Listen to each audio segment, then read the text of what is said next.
దేవుని నామంలో అందరికీ వందనాలు. ఈ దినం మనందరం దేవుని వాక్యాన్ని వినడానికే ఈ విధంగా కలుసుకోవడం, దేవుని యొక్క కృపను బట్టి దేవునికి ఎంతగానో వందనాలు చెల్లిస్తున్నాను.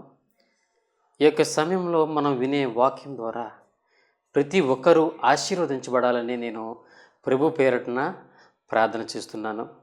ఈ యొక్క కార్యక్రమాన్ని చాలామంది మీరు చేస్తున్న సహకారం బట్టి కూడా ఎంతో వందనాలు తెలియజేస్తున్నాను. ఈ దినం మనం యేసుక్రీస్తు లోకానికి ఎందుకు వచ్చారు అనే విషయాన్ని చూద్దాం. మనలో చాలామంది ప్రతి ఒక్కరూ కూడా తెలుసుకోవాల్సిన విషయం ఏంటంటే యేసుక్రీస్తు ప్రభువారు ఈ లోకానికి ఎందుకు వచ్చారు, ఆయన రావడానికి గల ఉద్దేశం ఏంటి అనే విషయాన్ని మనం ఈరోజు చూద్దాం. కళ్ళు మూసుకోండి, ప్రార్థనలోకి వెంచండి. పరిశుద్ధమైన తండ్రి యేసయ్య, నీకు వందనాలు ప్రభువా. సమస్తమును సృష్టించిన సృష్టికర్తమైన దేవా, నీకు వందనాలు తెలియచేస్తున్నాం తండ్రి. ఈ దినం ప్రభా, మీరు ఈ లోకానికి వచ్చిన ఉద్దేశం గురించి వర్తమానం వింటుండగా మాలో ప్రతి ఒక్కరితో మీరు మాట్లాడమని, నీ యొక్క గొప్ప ప్రేమను తెలుసుకునే ఆ యొక్క గొప్ప విషయాలు మాతో మాట్లాడమని కూడా ప్రార్థన చేస్తున్నాను. నీ బిడ్డలకు నేను చెప్తుండగా ప్రభా, నా ద్వారా మీ మాటలు దయచేయమని సమస్త మహిమా ఘనత మీకే ఆరోపిస్తూ నజరేయుడైన యేసు నామంలో ప్రార్థించి అడిగి వేడుకుంటున్నాం మా ప్రియ పరలోకపు తండ్రి, ఆమేన్. యేసు ప్రభు వారు ఈ లోకానికి ఎందుకు వచ్చారనే విషయాలు మనం చూద్దాము. మొదటిగా 1 తిమోతి 1:15 అక్కడ చెప్పబడింది పాపులను రక్షించుటకు. పాపులను రక్షించడానికి యేసు ప్రభు వారు ఈ భూమి మీదకి వచ్చారు. ఎందుకంటే మానవులు చెడిపోయి పాపపు జీవితం జీవిస్తూ పాపములో ఉండి శాంతి సమాధానం లేక, నిరీక్షణ లేక, సంతోషం లేక జీవితాల్లో చాలా బాధాకరమైనటువంటి పరిస్థితిలో ఉన్నప్పుడు అటువంటి జీవితాలని మార్చాలి అనేటువంటి గొప్ప ఉద్దేశంతో ఆయన వచ్చారు. మనం బైబిల్ గ్రంథంలో ఆదికాండం నుంచి చూసుకున్నట్లయితే దేవుడు ఆదియందు తన మాట ద్వారా మానవులతో మాట్లాడేవారు. ఆదాం హవ్వలతో ఆయన నేరుగా మాట్లాడారు. తర్వాత అలా మాట్లాడుతున్నప్పుడు వాళ్ళు దేవుని యొక్క ఉద్దేశాలకు, దేవుని యొక్క ఒక గొప్ప ప్రణాళికలకు వాళ్ళు తప్పిపోయినప్పుడు వాళ్ళ జీవితాలు అలా బయటికి వెళ్ళినప్పుడు, అంటే ఆ ఏదోని తోట నుంచి బయటికి వచ్చిన తర్వాత వాళ్ళతో ప్రవక్తల ద్వారా, అంటే మానవ జాతి అలా విస్తరించిన కొలిది మొదటగా ఆయన మాట్లాడారు, రెండవదిగా ఆయన ప్రవక్తల ద్వారా మాట్లాడారు అన్నమాట. అంటే ప్రవక్తల ద్వారా మాట్లాడుతున్నప్పుడు కూడా మానవుడు జీవితం మారలేదు. అప్పుడు కూడా మానవుడు పాపంలో జీవిస్తూ, పాపపు జీవితం జీవిస్తూ క్షమాపణ లేకుండా ఉన్నారు. ఇప్పుడు ఇలా జీవిస్తున్న క్రమంలో జీవితం ఏమవుతుందంటే నిరాశ, నిస్పృహత, పాపము, విచ్చలవిడితనము, గర్వము, రకరకాల విపరీతమైనటువంటి చెడు స్వభావాలు మానవుల్లో అలుముకున్నప్పుడు, మానవ జీవితానికి ఒక అర్థం లేనప్పుడు స్వయంగా ఆయన రావాల్సి వచ్చింది. ఎందుకంటే దేవుని యొక్క ప్రేమ ఎలా ఉంటుందంటే మొదటగా ఆయన స్వయంగా ఆయన స్వరంతో మాట్లాడారు, రెండోదేమో ఆయన ప్రవక్తల ద్వారా మాట్లాడారు, మూడోది ఆయన స్వయంగా రావాల్సి వచ్చింది. ఎందుకంటే మానవుల యొక్క పాపాలు పెరిగిపోయి మానవుడు శాంతి సమాధానం లేకుండా, సంతోషం లేకుండా తన జీవితంలో జీవిస్తున్నప్పుడు ఆయన రావాల్సి వచ్చింది. అందుకే ఇక్కడ వచనంలో 1 తిమోతి 1:15 చెప్పండి, చూసారా ఏమన్నారు? పాపులు రక్షించడానికి ఆయన వచ్చారు, అందుకు రావాల్సి వచ్చింది, రక్షించడానికి ఆయన వచ్చారు. రెండోది, బీదలకు సువార్త ప్రకటించుటకు. లూకా సువార్త 5:18 ఉంది. బీదలకు సువార్త ప్రకటించుటకు. బీదలంటే ఎవరు మీకు తెలుసు కదా. బీదలంటే డబ్బు లేని వాళ్ళు కాదు బీదలు. అన్ని విషయాల్లో కూడా దిగజారిపోయి ఏమీ లేకపోయి తమ పరిస్థితి అంతా కూడా బహు బలహీనంగా ఉండి జీవించుటకు కూడా ఆధారం లేకుండా అన్ని విధాలుగా కూడా బీదతనం అలుముకున్నప్పుడు వారిని బీదలు అంటారు. లేమిలో ఉన్నవారిని బీదలు అంటారు. లేమి అంటే ఆరోగ్యలేమి, ధనలేమి, సంతోషలేమి, సమాధానలేమి, అన్ని లేములు కలిపితే ఆ లేమి అంతటినీ కలిపి బేదతనం అంటారు. అటువంటి బేదలకు కూడా సువార్త ప్రకటించడానికి దేవుడు వచ్చారు. వాళ్ళకి సువార్త అవసరం. సువార్త ద్వారా వాళ్ళ జీవితాల్లో పేదరికం నుంచి ఉన్నతమైన స్థానానికి వాళ్ళు వెళ్ళగలుగుతారు. అది ఆత్మీయంగా కానీ, ఆర్థికంగా కానీ, ఆరోగ్యంగా కానీ, ఆశీర్వాదకరంగా కూడా. అంటే పేదల కొరకు ఆయన వచ్చారు. మూడవది, అపవాది క్రియలను లయం పరచుటకు. 1 యోహాను 3:8. అపవాది యొక్క క్రియలు మన జీవితంలో పని చేయకుండా వాటిని అంతం చేయడానికి కూడా ఆయన వచ్చారు. మన జీవితాలు ఎలా ఉండేవి దేవుని రాకముందు అంటే, అపవాదికి సునాయాసంగా మన జీవితాన్ని అప్పచెప్పేవాళ్ళం. ఎప్పుడైతే యేసుప్రభు మన జీవితాల్లోకి వచ్చారో మన జీవితం ఎలా ఉంది? అపవాదికి అవకాశం లేకుండా అయిపోయింది. గర్జించు సింహం వలె ఉండే అపవాది కూడా బలమైనటువంటి విశ్వాసం కలిగిన, విశ్వాస జీవితం కలిగిన వ్యక్తిని ముట్టలేడు, తాకలేడు. అంటే అపవాది క్రియలను కూడా ఆయన ఏం చేశారు? లయపరిచారు. అటువంటి శక్తిని ఆయన రాక ద్వారా మనకిచ్చారు. 3, లోకమును రక్షించుటకు. లోకాన్ని కూడా రక్షించడానికి వచ్చారు. లోకం అంతటిని కూడా ఆయన రక్షించి ఆయన యొక్క సమాధానాన్ని, ఆయన యొక్క సంతోషాన్ని, ఆయన యొక్క కృపను, ఆయన యొక్క ఆనందాన్ని లోకంలో అందరూ పొందుకున్నటకు ఆయన లోకంకి వచ్చారు. లోకాన్ని రక్షించడానికి ఆయన వచ్చారు. యోహాన్ 12:47 చెప్పబడింది. 5 చూద్దాం. దేవుని రాజ్య సువార్తను ప్రకటించడానికి వచ్చారు. లూకా 4:43. దేవుని యొక్క రాజ్య సువార్త. దేవుని రాజ్యం ఎంత గొప్పది. దేవుని రాజ్యంలో శాంతి, సమాధానం, సంతోషం, ఆనందం, ఆత్మ ఫలాలన్నీ ఉంటాయి. ఆ రాజ్యం గురించి చెప్పడానికి, నిరీక్షణతో మనం ఉండడానికి, ఈ లోక జీవితం తాత్కాలికమైనది, దేవునితో జీవితం శాశ్వతమైనది అని చెప్పడానికి, ఆ రాజ్యం పరిచయం చేయడానికి, ఆ రాజ్యం గురించి మనం తెలుసుకోవడానికి ఆయన రావడం జరిగింది. 6వది, పరిచారం చేయుటకు. మత్తయి 20:28. దేవుడు పరిచారం చేయడానికి వచ్చారు. పరిచారం చేయించుకుంటాక పరిచార్యం చూడండి, ఎంత దేవుని గొప్ప కార్యాలు చూడండి, ఎంత గొప్ప పరిచారం చేయడానికి వచ్చారు. మనకు ఆయన సేవ చేయడానికి వచ్చారు. మనల్ని ప్రేమించడానికి వచ్చారు. మనకు సహాయపడడానికి వచ్చారు. మన జీవితాలను మార్చడానికి వచ్చారు. ఆయనకు ఉద్దేశాలు మన జీవితంలో నెరవేర్చడానికి వచ్చారు. 7వ వచనం, తండ్రి చిత్తము నెరవేర్చడానికి వచ్చారు. తండ్రి యొక్క చిత్తం నెరవేర్చడానికి ఆయన వచ్చారు. 8, అపవాదిని మరణం ద్వారా నశింపజేయడానికి వచ్చారు. హెబ్రీ 2:14-15. మరణ భయం లేని జీవితాలను మనకి ఇవ్వడానికి ఆయన వచ్చారు. అపవాదిని మరణం ద్వారా నశింపజేయడానికి వచ్చారు ఆయన. మరణం అంటే భయం లేనిది క్రైస్తవుడికి మాత్రమే. క్రైస్తవ జీవితంలో మాత్రమే మరణానికి భయం ఉండదు, నిరీక్షణ ఉంటుంది. భయం లేని జీవితం కలిగి ఉండడానికి మనకి దేవుడు వచ్చారు. ఆయన మనతో ఉన్నారు అనేటువంటి భరోసా ఇవ్వడానికి ఆయన వచ్చారు. తర్వాత చూద్దాం. లోక పాపములను మోసుకొని పోవుటకు వచ్చాను. యోహాన్ 1:29. లోక పాపములన్నీ ఆయన మీద వేసుకున్నారు. ఆయన యొక్క శిలువ త్యాగం ద్వారా లోక పాపములన్నీ ఆయనపై వేసుకున్నారు. ఎంత ప్రేమగలవారు దేవుడు. మనం చేసిన పాపానికి, మనం చేసిన తప్పిదములకు శిక్ష నేరుగా మనకు పడితే ఎన్నిసార్లు శిక్షించబడాలో మీకు తెలుసా? కానీ ఆయన ఒక్కసారి మన యొక్క శిక్షలన్నింటినీ కూడా పరిహారం చేశారు. ఎంత గొప్ప ప్రేమ అయింది. మనం చేసిన పాపముల నిమిత్తం ఆయన శిలువలో మన కొరకు బలైన విధానం ఎంత గొప్పదో ఆలోచన చేయాలి.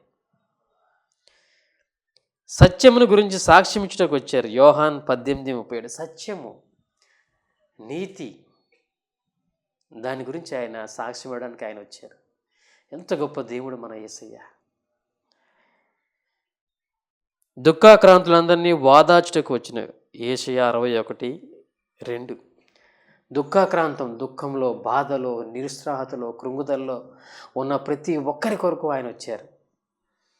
దుఃఖాన్ని ఆనందంగా మార్చడానికి, బాధని సంతోషంగా మార్చడానికి, నిరుత్సాహాన్ని ఆనందంగా మార్చడానికి ఆయన వచ్చారు. ఎటువంటి బలహీన ఘట్టం నీలో ఉండకూడదని ఆయన వచ్చారు. ఆయన ప్రేమ ఎంత గొప్పదో ఆలోచన చేయండి. మనం ఆయన్ని కలిగి ఉన్నప్పుడు మన జీవితాల్లో అద్భుతమైన కార్యాలు జరుగుతాయి. సమస్తమైన మేలులు మన జీవితంలో జరిపించబడతాయి. ఈ దినం మనం ఏ విధంగా జీవిస్తున్నామో ఆలోచన చేయాలి. మీలో ఒంటరి వారి అయిన వాడు 1000 మందితో సమానమని ప్రభు చెప్పారు. అంటే అర్థం ఏమిటి? అంటే మీలో ఉన్న దేవుడు మిమ్మల్ని అంత శక్తివంతంగా మార్చుతాడని అర్థం. మనలో ప్రభు ఉన్నప్పుడు, మనతో ప్రభు ఉన్నప్పుడు, మనం ప్రభువుని కలిగి ఉన్నప్పుడు మన జీవితంలో దుఃఖము, బాధ, కృంగుదల, నిరుత్సాహత అనేవి దరి చేరవు. మనలో ఏముంటాయి?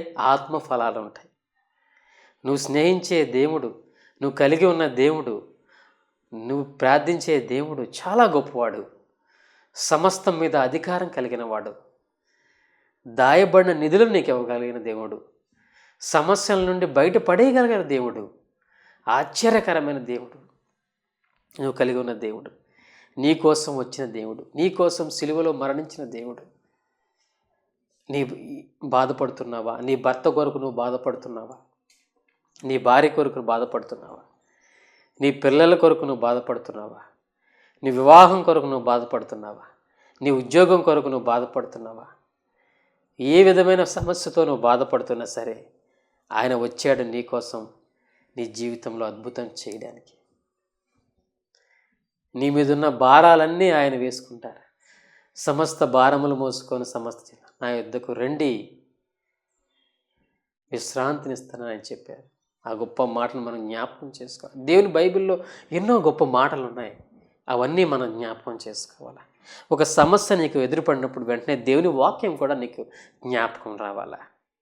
ఒక బాధలో ఉన్నప్పుడు దేవుని వాక్యం నీకు వెంటనే జ్ఞాపకం రావాలా. ఒక ఉద్యోగానికి నువ్వు వెళ్తున్నప్పుడు దేవుని యొక్క వాగ్దానం నీకు గుర్తుకు రావాలా. వివాహ విషయంలో నీకు దేవుని యొక్క వాగ్దానం నీకు రావాలా. ప్రతి పరిస్థితిలో దేవుని యొక్క వాగ్దానం నీతో తోడై ఉండాలా. నువ్వు నడిచే దారిలో రాకపోకల్లో కూడా దేవుడి యొక్క కృప నీకు తోడుగా ఉంటుంది. నీ ప్రయాణాల్లో, నీ పనులలో, నీ ఆరోగ్యంలో, నీ కుటుంబ వ్యవస్థలో, అన్ని విషయాల్లో కూడా దేవుని యొక్క కృప నీకు నిండుగా ఉంటుంది. ఎప్పుడు ఉంటుంది? దేవునితో నువ్వు సన్నిహితంగా ఉన్నప్పుడే. దేవుడి జ్ఞప్తికి లేకుండా జీవించే జీవితాలు చాలామంది చూస్తూ ఉంటాం. అటువంటి జీవితం నువ్వు జీవించకూడదు. నీ జీవితంలో ఒక గడియలో అయినా, ఒకసారైనా, రోజులో ఒక 10 సార్లు అయినా దేవుణ్ణి జ్ఞాపకం చేసుకుంటూ ఉండు. ఆయన గురించి ఆలోచన చేస్తూ ఉండు. నీ తలంపుల్లో ఆయనకి అవకాశం ఇవ్వు. నీ యొక్క ప్రార్థనలో ఆయనతో గడుపు. ఉదయకాలం నుంచి రాత్రి పడుకునే వరకు నువ్వు దేవునితో గడపకుండా ఆ రోజును ముగించడం అది నీకెంతైనా మంచిది కాదు. నీ ఆత్మీయ జీవితానికి అది శ్రేయస్కరము కాదు. నీ ఆత్మీయ జీవితం పురోగతి పొందాలన్నా, నువ్వు సమస్యల వలయం నుండి బయటపడాలన్నా ప్రభుతో సమయం గడపడం ఎంతో గొప్ప విషయం. ప్రతి దినం ఆయనతో నువ్వు గడుపు. మేము ఎంతో ప్రార్థన చేసి దేవుని యొక్క అనుభవాలతో కొన్ని మాటలు చెప్తున్నాం. ప్రభు నిజమైన వాడు. నువ్వు ఆయనతో సత్సంబంధం కలిగి ఆయనతో నువ్వు బలమైన వ్యక్తిగా జీవించినప్పుడు, నీ తలంపుల్లో ఆయన ఉంచుకున్నప్పుడు, నీ హృదయంలో ఆయన ఉంచుకున్నప్పుడు, ప్రతి గడి ఆయనతో నువ్వు గడిపినప్పుడు, ప్రతిరోజు ఆయనతో నువ్వు సహవాసం చేసినప్పుడు నిజంగా నీ జీవితంలో అద్భుతాలు నువ్వు చూస్తావు. ఒక దేవుని సేవకుడిగా నేను చెప్తున్నాను. బైబిల్లో అనేకమైన అద్భుతాలు జరిగాయి. వింటున్న నీలో కూడా అద్భుతాలు జరిగాయి కూడా. మీరు అవన్నీ చూశారు. కాబట్టి దేవుడు ఇంకా అద్భుతాలు చేసేవాడుగా ఉన్నాడు మీ జీవితాల్లో. దేవుడు అద్భుతాలు చేస్తాడు. ఆయనకు కావాల్సింది ఏంటంటే ఆయనతో గడపడం. మనం గడుపుతున్న వాటిని అన్నింటినీ దూరంగా పెట్టండి. లోకపరమైన విషయాలలో ఆసక్తి కలిగి ఉండవద్దు. నిన్ను సమస్యల వలయంలో నెట్టే విషయాలకు మీరు దూరంగా ఉండాలి. నీ కంటితో ఏది చూస్తావో అది హృదయంలోకి ప్రవేశిస్తుంది. నీ కంటితో మంచి చూస్తున్నావా? బైబిల్ గ్రంథాన్ని చూసి చదువుతున్నావా? దేవుని వాక్యం చూస్తున్నావా? దేవుని వాక్యం వినడానికి ఇష్టపడుతున్నావా? లేకపోతే నీ కంటితో చెడువి చూస్తున్నావా? లోకపరమైనటువంటి వీడియోలు చూస్తున్నావా? కల్పితమైనటువంటి పాత్రలను నువ్వు చూస్తున్నావా? మొబైల్లో, టీవీలో అని ఆలోచన చేయాలి. నువ్వు ఎవరితో ఎక్కువ గడుపుతున్నావో అవే నీ హృదయంలో చొచ్చుకొని పోతాయి. సమస్తం నీ శరీరంలో కంటి ద్వారానే నీ యొక్క శరీరంలో అన్ని విషయాలు కూడా కేంద్రీకరించబడతాయి. నీ కంటితో చూసేవి, నీ కంటి ద్వారా నువ్వు లోపలికి తీసుకెళ్లేవి, చెవుల ద్వారా తీసుకెళ్లేవి, ఇవన్నీ కూడా నీ జీవితంలో విపరీతమైన ప్రభావాన్ని చూపించే అవకాశం ఉంటుంది. మనం దేవుని వాక్యాన్ని కంటితో చదివినప్పుడు, దేవుని వాక్యాన్ని చూస్తున్నప్పుడు, దేవుని వాక్యాన్ని వింటున్నప్పుడు, దేవునితో గడుపుతున్నప్పుడు నీ యొక్క జీవితంలో అన్ని విషయాలు సక్రమంగా జరుగుతాయి. రెండు పడవల మీద కాలు అనేది మనం వేయకూడదు. నిలువెచ్చని జీవితం సరైనది కాదు. నిలువెచ్చని జీవితం మంచిది కాదు. రెండు పడవల మీద కాలు మంచిది కాదు. సహోదరుడా, సహోదరి, యవనస్తుడా, వృద్ధుడా, మధ్య వయస్సుడా, ప్రతి ఒక్కరికి చెప్తున్నాను, పిల్లల అందరికీ చెప్తున్నాను, గుర్తుపెట్టుకోండి, రెండు పడవ మీద కాలు వేయొద్దు. నిలువెచ్చగా ఉండద్దు. దేవుని యందు విశ్వాసంతో ఉండు, దేవుణ్ణి కలిగి ఉండు. ఈ క్షణం ఇక్కడ భర్త గురించి బాధపడుతున్న ఒక సహోదరి, నీతో నేను చెప్తున్నాను, దేవుడు నీ భర్తని మార్చగలడు నీ ద్వారా. ఆ విశ్వాసం నీకుందా? ఆలోచించు. భార్య విషయంలో బాధపడుతున్న ఒక భర్తకు చెప్తున్నాను, సహోదరుడా, నీ భార్య విషయంలో నీకు అద్భుతమైన కార్యం దేవుడు చేస్తాడు. నీ ద్వారా నీ భార్య మార్చబడుతుంది. నీ కుటుంబంలో పిల్లల కోసం నువ్వు బాధపడుతున్నావా, పిల్లల జీవితాలు మార్చబడతాయి. నువ్వు మోకరించు, ప్రార్థించు, దేవునితో గడుపు. నీ కుటుంబంలో శక్తివంతమైన దేవుని ఆశీర్వాదాలు కుమ్మరించబడతాయి. నీ ఒక్క జీవితం దేవుని కొరకు సమర్పిస్తావా? నీ ఒక్క జీవితం దేవుని కోసం సమయం కేటాయిస్తావా? నీ ఒక్క జీవితం దేవుని కొరకు నువ్వు జీవించడానికి ఇష్టపడతావా? నీ కుటుంబం అంతా మార్చబడుతుంది. మనం బయట చూస్తాం కదా, బయట ఒక వీధిలో ఒక లైట్ పెడతారు, పెద్ద లైటు, అది మొత్తం ఆ కొంత ప్రదేశాన్ని కవర్ చేస్తుంది. అలా నీ జీవితం నీ కుటుంబాన్ని ప్రభావితం చేస్తుందా? చీకటిమయం అయిపోయిందా? నీ హృదయం చీకటిమయం అయిందా? నీ జీవితం చీకటిమయం అయిందా? ఆలోచన చేసుకో. చీకటిమయం ఎలా అవుతుంది? లోక సంబంధితో నువ్వు సంబంధం కలిగి ఉన్నప్పుడు. ఈ దినాల్లో శత్రువు దేవునికి దూరం చేయడానికి రకరకాల మాధ్యమాలను మన ముందు పెట్టాడు. రకరకాల మాధ్యమాలు, మొబైల్ ఫోన్, టీవీలు, విపరీతమైనటువంటి పరిస్థితులు, న్యూస్ పేపర్ల ద్వారా ఎన్నో చూస్తూ, ఎన్నో వింటూ, ఎన్నో విషయాలు ఆలోచిస్తూ ముందుకెళ్తున్నావా? అన్నిటినీ మార్చగల దేవుడు ఉండడానికి విషయాన్ని మర్చిపోతున్నావు. నీ జీవితాన్ని మార్చగలడు, నీ కుటుంబ పరిస్థితులను మార్చగలడు. నీకు ఆర్థిక ఇబ్బందులు ఉన్నాయా? అవి కూడా దేవుడు అద్భుతంగా మార్చివేయగలడు. నీ అనారోగ్యంగా ఉన్నావా? స్వస్థపరచగలడు. ఆయన సమర్థుడు, ఆయన చేయగలడు, ఆయన చేశాడు. నీకు తెలుసు, కానీ నీకు విశ్వాసం లోపించింది.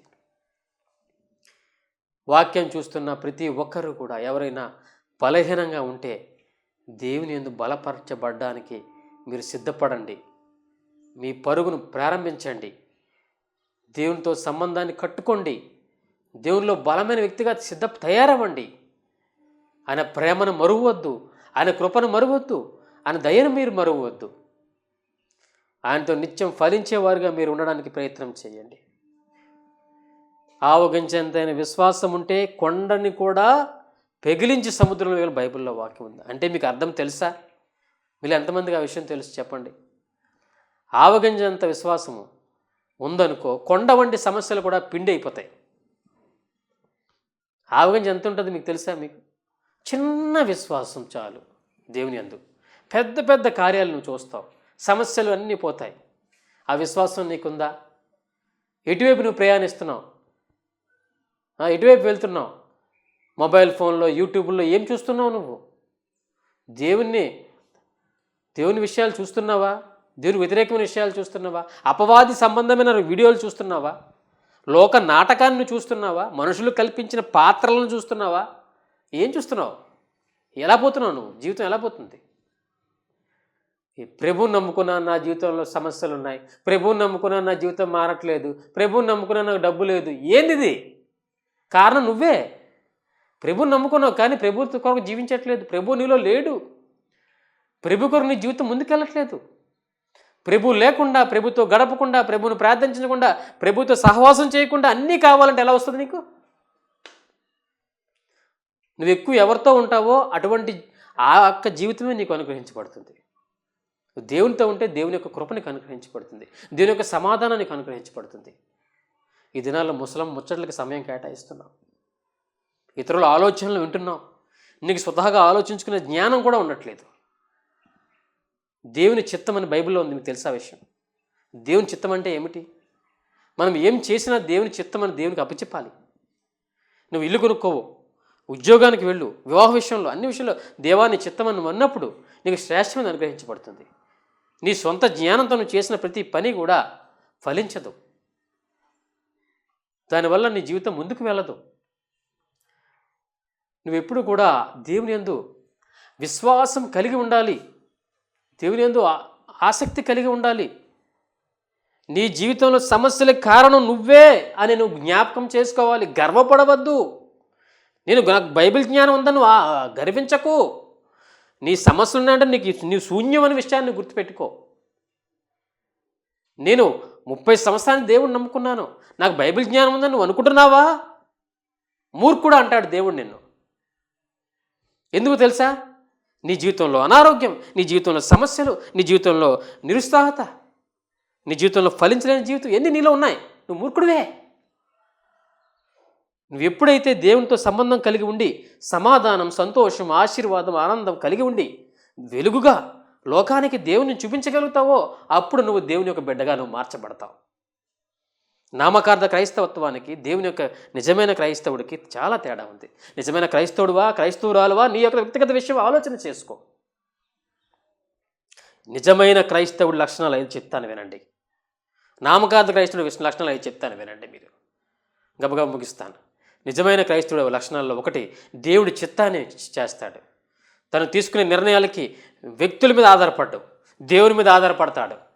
2, ప్రతి విషయము ప్రార్థన ద్వారా నిర్ణయం తీసుకొని ఇతరులకు చెప్తాడు.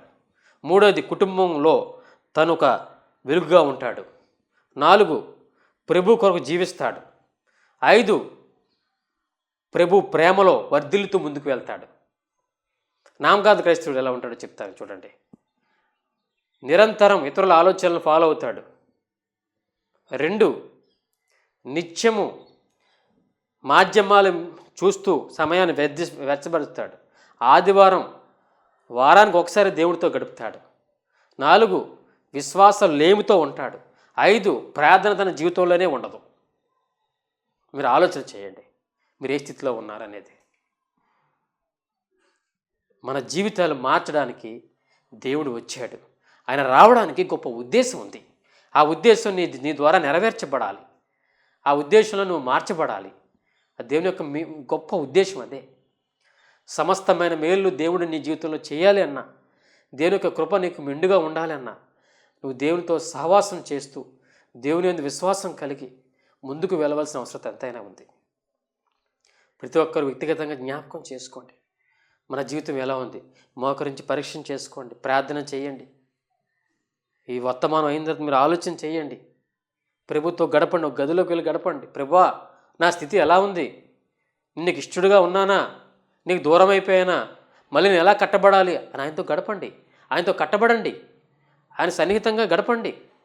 మీ జీవితంలో బాధ ఉండదు, దుఃఖం ఉండదు, అనారోగ్యం ఉండదు, నిందలు ఉండవు, అవమానాలు ఉండవు, ఏమీ ఉండవు. సమాధానం నిలిచి ఉంటుంది. దేవుని చిత్తం మీ జీవితంలో జరుగుతుంది. మీరు ఎప్పుడైతే దేవునితో సహవాసం చేస్తూ ఆయన ఆలోచనల ప్రకారం ముందుకు వెళ్తారు, ప్రతి సమయంలో కూడా దేవుని యొక్క వాక్యం మీ యొక్క జ్ఞానానికి రావాలి. సమస్య రాగానే సమస్యకు పరిష్కారం వెతకూడదు. సమస్య రాగానే వ్యక్తులకు ఆశ్రయించకూడదు. సమస్య రాగానే నువ్వు డబ్బుతో చేయాలనుకోకూడదు. సమస్య రాగానే మోకరించి ప్రార్థన చేయాలి. ప్రభు వెంటనే అద్భుతమైన పరిష్కారం ఇస్తాడు. ప్రభు ఇచ్చాడంటే పరిష్కారం మళ్ళీ ఆ సమస్య జీవితంలో రాదు. నీ సొంతంగా సమస్యకి పరిష్కారం వెతికావంటే మళ్ళీ ఆ సమస్య నీ జీవితంలో వస్తుంది. దేవుడి ద్వారా శాశ్వతమైన పరిష్కారం పొందుతావా, నీ సొంత ఆలోచనలతో సమస్యల మీద సమస్యలు తెచ్చుకుంటావు అనేది నీ యొక్క ఆత్మీయ జీవితానికి ఆధారపడి ఉంది. నీ జీవితంలో సమస్య కానీ, అనారోగ్యం కానీ, ఆర్థికపరమైన సమస్యలు కానీ ఏ వచ్చినా ఆయన వద్ద మోకరించి ప్రార్థన చేయి. తిరిగి ఆ సమస్య నుండి దేవుడు రాకుండా నీ జీవితంలో అద్భుతమైన ఆలోచన నీకు దయచేస్తాడు. నువ్వు ఎప్పుడైతే దేవునితో గడపకుండా సొంతంగా ఆలోచనలతో నువ్వు ముందుకు వెళ్తావో మళ్ళీ సమస్యలు నువ్వు సృష్టించుకునే అవకాశం ఉంటుంది. ఈ సమయంలో వాక్యం అన్న ప్రతి ఒక్కరూ కూడా జ్ఞాపకం చేసుకోండి. దేవుని యందు విశ్వాసంతో ఉండండి. దేవుని మన కోసం ఎందుకు వచ్చారో ఆలోచన చేయండి. ఆయన వచ్చిన కార్యము, ఆయన గొప్ప త్యాగాన్ని జ్ఞాపకం చేసుకొని నిరంతరం ఆయనలో ఫలించుటకు మీరు సిద్ధంగా ఉండండి. ఈ వాక్యం ఉంటున్న ప్రతి ఒక్కరు కూడా దేవుని నామంలో మిమ్మల్ని దేవుడు దీవించాలని మా యొక్క ప్రార్థనలు మేము జ్ఞాపకం చేసుకుంటాం. దేవుడు ప్రతి విషయంలో కూడా మీకు సహాయం చేస్తారు. దేవుని కృప మీకు తోడుగా ఉంటుంది. ఈ పరిచర్యకి మీరు ఈ యొక్క టీవీ ప్రోగ్రాం విషయంలో కూడా మీరు ఎంతగానో సహకరిస్తున్నందుకు వందనాలు తెలియజేస్తున్నాం. బ్లెస్సింగ్ టీవీ ద్వారా ఈ యొక్క వర్తమానం చెప్పడానికి దేవుడి కృపను బట్టి కూడా ఎంతో వందనాలు తెలియజేస్తున్నాం. సమస్తమైన మేలు కృప మీకు అనుగ్రహించబడాలి. ఈ పరిచర్ని ప్రోత్సహించండి. కళ్ళు మూసుకోండి, ప్రార్థన చేద్దాం. పరిశుద్ధమైన తండ్రి యేసయ్యా, నీకు వందనాలు ప్రభా. సమస్తమును సృష్టించిన సృష్టికర్తమైన దేవా, నీకు వందనాలు. వాక్యం ఉంటున్న ప్రతి బిడ్డను మీరు జ్ఞాపకం చేసుకోండి తండ్రి. ప్రతి ఒక్కరి జీవితాల్లో అద్భుతాలు చేయండి ప్రభా. నూతనమైన కార్యాలు జరిగించమని ప్రార్థన చేస్తున్నాను. నీలో ఫలించే జీవితాలు దయచేయండి. వాళ్ళ జీవితంలో కొరతను తీసివేయండి, బలహీనతలు తీసివేయండి, అనారోగ్యం తీసివేయండి, ఆర్థిక సమస్యల నుండి బయటపడేయండి ప్రభా. సంపూర్ణమైన నీ ఆశీర్వాదాలు కృపను గృహాల్లో నింపమని ప్రార్థన చేస్తున్నాం. ప్రతి ఒక్కరిని దీవించండి, ఆశీర్వదించండి. నీ కృపలో ప్రతి ఒక్కరిని మీరు జ్ఞాపకం చేసుకోమని సమస్త మహిమ ఘనత మీకే ఆరోపిస్తూ నజరేయుడైన యేసు నామంలో ప్రార్థించి అడిగి వేడుకుంటున్నాం మా ప్రియా పరలోకపు తండ్రి. ఆమేన్. Praise lord.